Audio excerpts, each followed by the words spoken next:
एक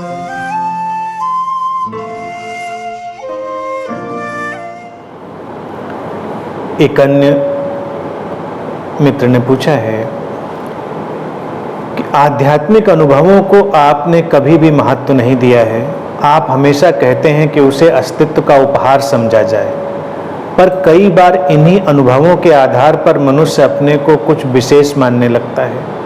यही नहीं, कई बार अनुभवों को एक यार्ड स्टिक मानकर अपनी जागरण की स्टेजेस और लेवल्स को तय कर लेता है और अपने को बहुत पहुंचा हुआ समझ लेता है। कई बार तो वो यह भी मान लेता है कि अब मैं गुरु की भूमिका के लिए तैयार हूँ। कृपया इस तरह के अनुभवों और उससे उत्पन्न भ्रमों के बारे में कुछ कहें, जिससे कि सही बात स्पष्ट हो सके।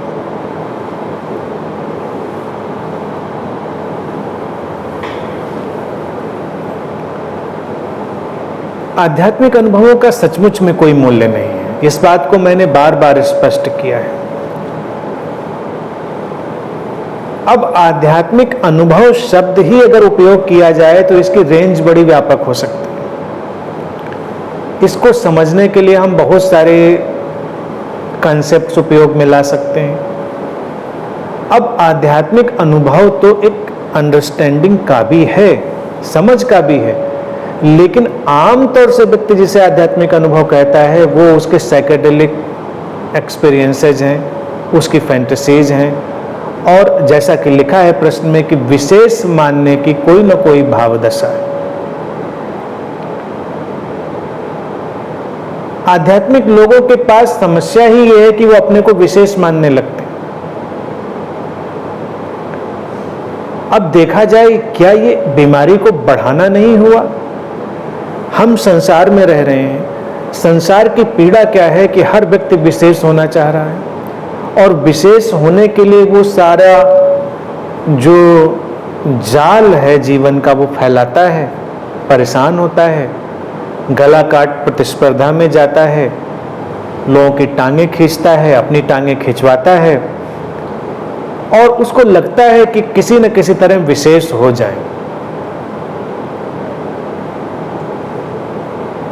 अब विशेष हो जाए ये बीमारी पैदा हो जाती है। लेकिन जीवन में डिफरेंसेस हैं, यूनिकनेस है, अद्वितीयताएं हैं, अनूठेपन है, लोग अलग अलग तरह से डिजाइन्ड हैं। अस्तित्व ने कुछ भी एक जैसा यहाँ पर नहीं बनाया है, तो लोगों के अंदर अलग अलग किस्म की प्रतिभा है, उनके अंदर अलग अलग तरह के गुण हैं, वो खिलते हैं, विकसित होते हैं। हम उनका सम्मान कर सकते हैं, उनको एंजॉय कर सकते हैं। अगर हम ऐसे ही देखें तो जीवन कितना खूबसूरत है। क्या वो आध्यात्मिक जगत नहीं है जहां पर लोग अलग अलग तरह से अपने अपने गुणों में, अपनी अपनी प्रतिभाओं में स्थित हो जाएं, और किसी के अंदर कोई भेदभाव ना रहे, किसी के अंदर ऊंचे और नीचे होने का भाव ना रहे, सब एक दूसरे का सहज स्वीकार करें। लेकिन अनूठापन है तो अनूठापन रहेगा। अब संसार में समस्या क्या है? हम अनूठेपन को, यानी कि किसी के अलग गुण को विशेष मानने की कोशिश करते हैं और किसी दूसरे व्यक्ति पर दबाव डालते हैं कि वो भी वैसा ही हो जाए। बच्चे इस समस्याओं से तो जूझ ही रहे होते हैं। आप सोचिए, क्लास में बच्चे जाते हैं, पढ़ाई करते हैं। अब हर बच्चा तो नहीं टॉप करता, कर भी नहीं सकता। अब 40 बच्चे हैं, 50 बच्चे हैं, 100 बच्चे हैं किसी क्लास में मान लीजिए, तो सबका आर्डर तो कहीं ना कहीं अलग होगा, सबकी क्षमताएं, प्रतिभाएं अलग होंगी। कोई आगे जाएगा, कोई थोड़ा पीछे जाएगा। इससे उनकी जीवन की गुणवत्ता पे कोई खास असर नहीं पड़ने वाला है।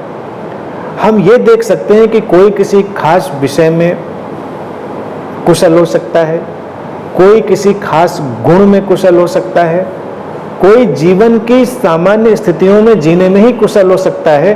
और अभी शिक्षा वैसी नहीं बनी। जब हम शिक्षा को भी वैसा विकसित कर पाएं कि व्यक्ति की अनूठी प्रतिभा के आधार पर ही उसको हम शिक्षित कर पाएं, तो कितनी शांति और सहजता होगी। तो अभी तो जो हमारे नॉर्म है, यानी कि वो नॉर्म तो ज़्यादातर हमारे नंबरों पे, मार्क्स पर और ग्रेड्स पर ही खड़े हैं, उन पर जो आगे जा रहा है हम उसको ही महिमा मंडित करते हैं। तो आप देखिए बच्चों के अंदर, छोटे छोटे बच्चों के अंदर आत्महत्या की प्रवृत्तियां हैं।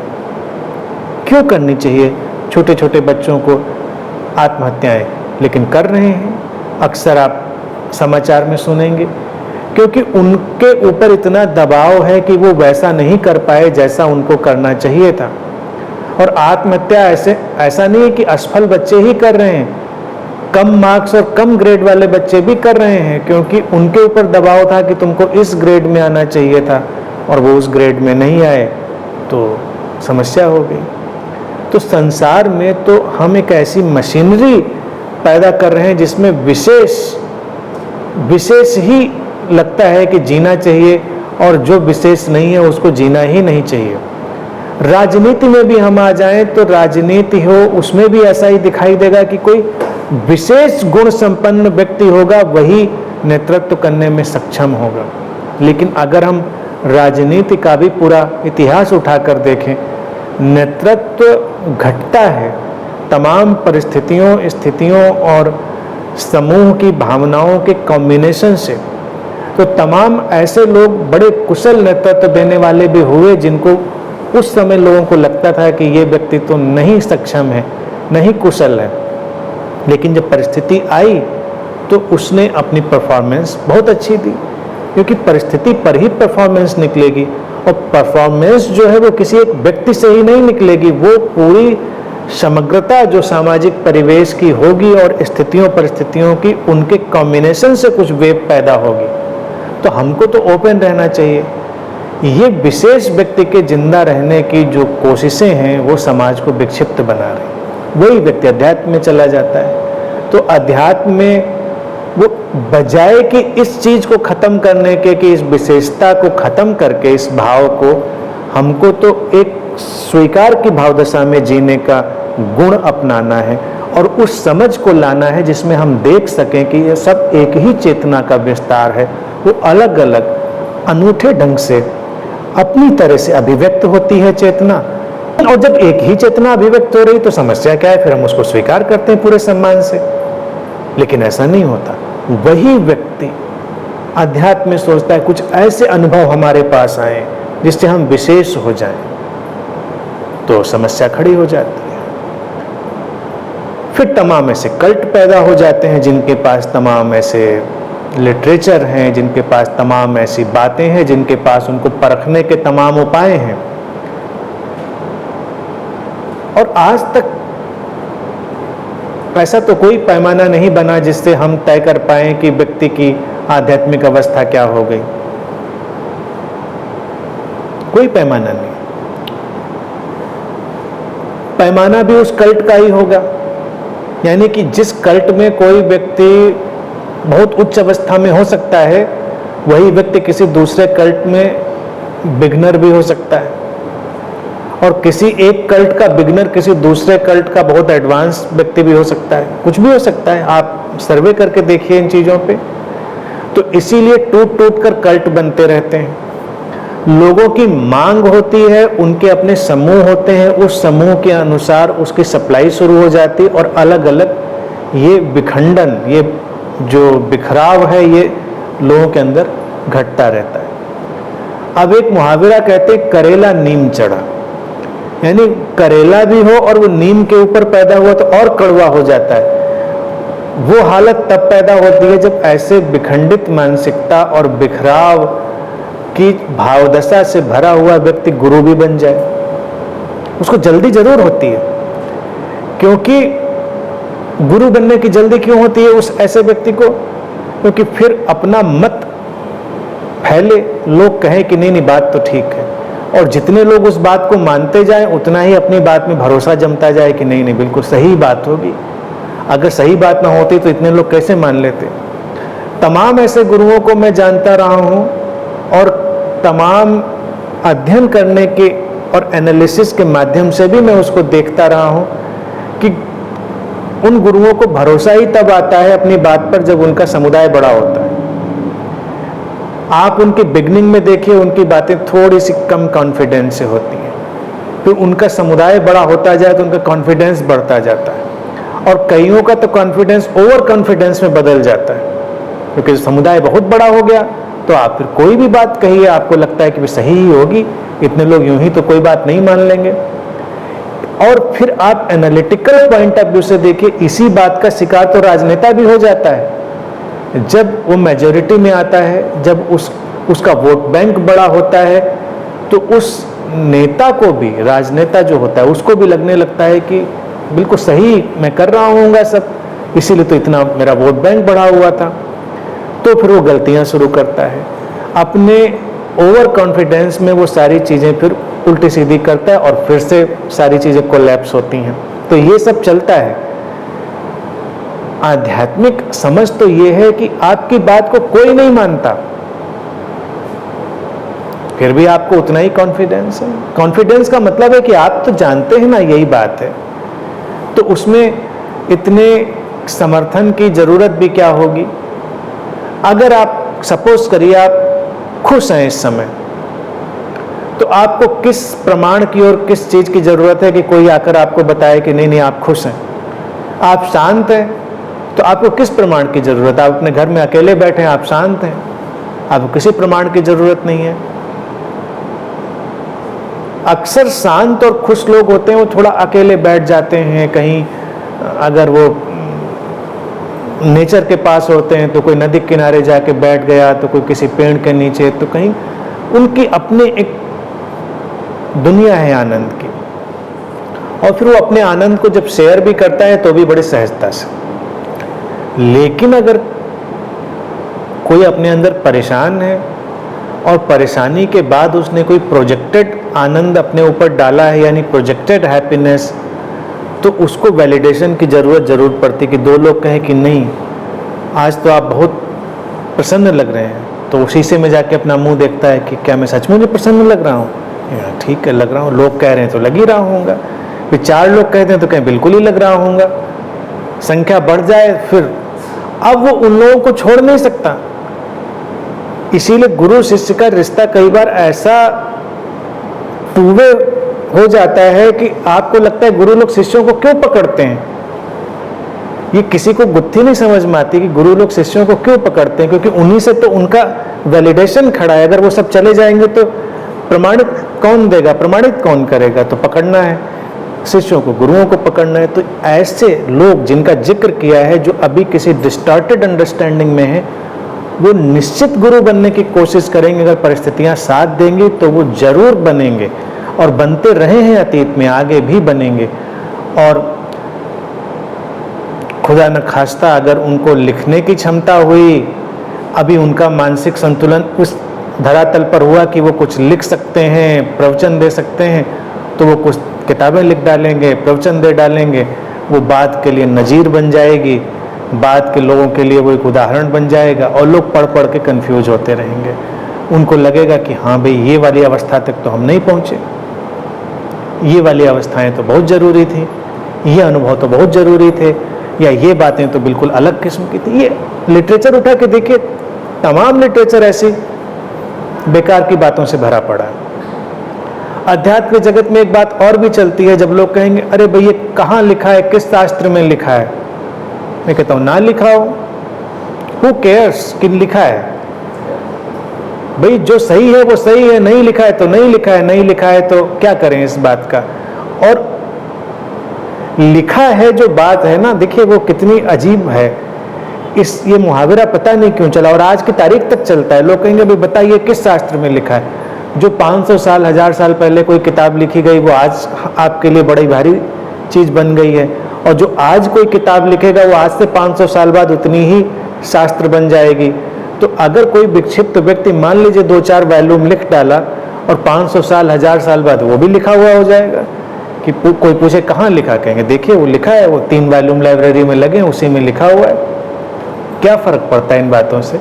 तो हमको अपने शास्त्रों को भी वक्त वक्त पर एनालाइज करते रहना चाहिए, उनको झाड़ते पोंछते रहना चाहिए, और जीवन की जो महत्वपूर्ण बातें हैं हमेशा इसका ध्यान रखना चाहिए कि ये तो आपको स्वयं ही पता चलेंगी। कोई दूसरा जब भी कोई दूसरा बताएगा वो बात गलत होगी। अक्सर देखिए सेल्फ रियलाइजेशन जैसी बात पर भी अगर आप देखिए तो इस पर भी वैलिडेशन नहीं चल रहा है। तमाम गुरुओं को मैंने देखा है, वो बस अपने बीच से किसी को भी खड़ा करके कह देंगे अब ये चिंटू इनलाइटेंड हो गए। अब चिंटू को तो पता ही नहीं मैं इनलाइटेंड हो गया, लेकिन जब आ गया सर्टिफिकेशन तो कहते ठीक है हो ही गया हूँगा जब कहा गया है। अब वो निकलेंगे जब यहाँ से बाहर तो कुछ अपना कार्य व्यापार फैलाएंगे, सोचेंगे अब इनलाइटेंड लोग करते क्या है उनको ये भी पता नहीं। इतना मोटा मोटा सभी को दिखता है कि इनलाइटेंड लोग गुरु बन जाते हैं। मतलब ये एक ऐसा मिसकंसेप्शन है जिसमें लगता है कि इनलाइटेंड होने का मतलब या आध्यात्मिक अनुभवों का मतलब कि वो गुरु बन जाते, तो वो गुरु बनने की कोशिश करेंगे। इस वैलिडेशन की जरूरत क्या है? जैसे मैं 2-3 जो गुणों की बात करता हूं, शांति, प्रसन्नता, इवन स्वास्थ्य भी, इसका किससे प्रमाण मानना?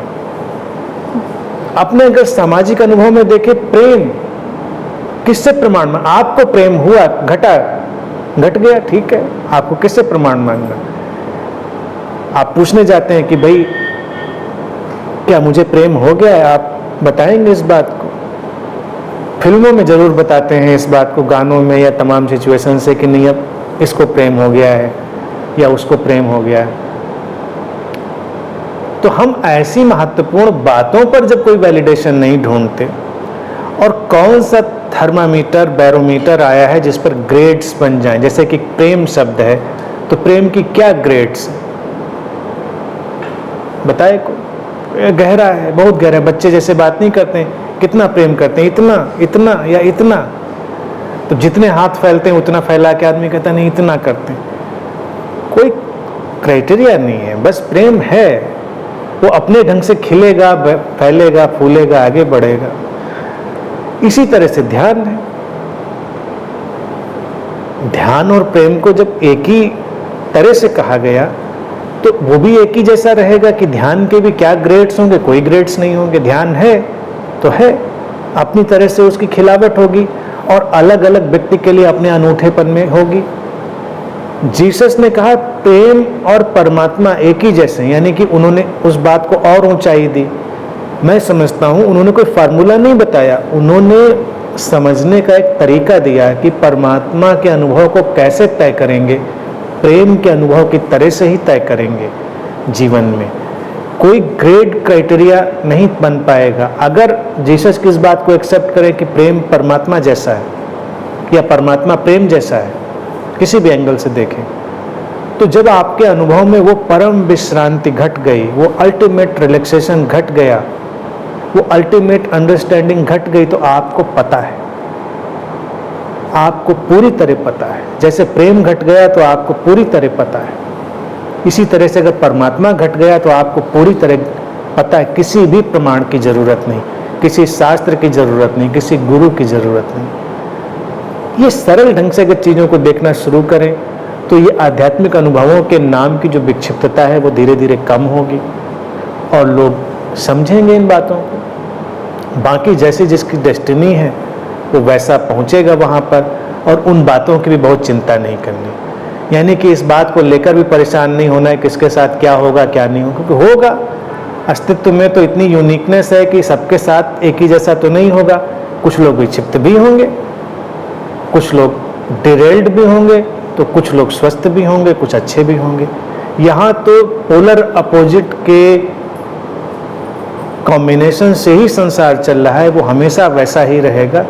इसीलिए चिंता कभी किसी व्यक्ति की ज़्यादा ना करें। चिंता जब भी करनी हो अपनी ही करें, और अपनी अपनी चिंता आप देखिए सब लोग कर लें तो किसी को किसी और की चिंता करने की ज़रूरत क्या पड़े। जैसे आज की अंतिम बात मैं कहता हूँ, एक बार मैं जोक ही पढ़ रहा था कि अक्सर मिशनरी टीचिंग में ऐसा ही लोग सिखाते हैं स्कूल में, जो मिशनरी स्कूल हैं, तो सेवा करो, सेवा। तो एक क्लास में कहते हैं बच्चों को, टीचर समझा रही होंगी कि हम लोगों का जो जन्म हुआ है वो दूसरों की सेवा करने के लिए हुआ है। तो कहते हैं एक बच्चा खड़ा हुआ तो उसने टीचर से प्रश्न पूछा, तो मैडम दूसरों का जन्म किस लिए हुआ है? अगर हमारा जन्म सेवा करने के लिए हुआ है तो दूसरों की सेवा करने के, दूसरों का जन्म किस लिए हुआ है? इस बात को बिल्कुल सिंपल क्यों नहीं बना लेते कि अपनी अपनी सेवा सब खुद कर लो ना। अपने जीवन की सेवा खुद कर लो, किसी दूसरे को दूसरे की सेवा की जरूरत काहे को पड़े। सब अच्छा चलेगा, कोई परेशानी नहीं होगी, एक हार्मनी में, एक समस्वरता में पूरा जीवन चलता रहेगा। वही एक आध्यात्मिक समाज, आध्यात्मिक जीवन होगा। ठीक है, आज के लिए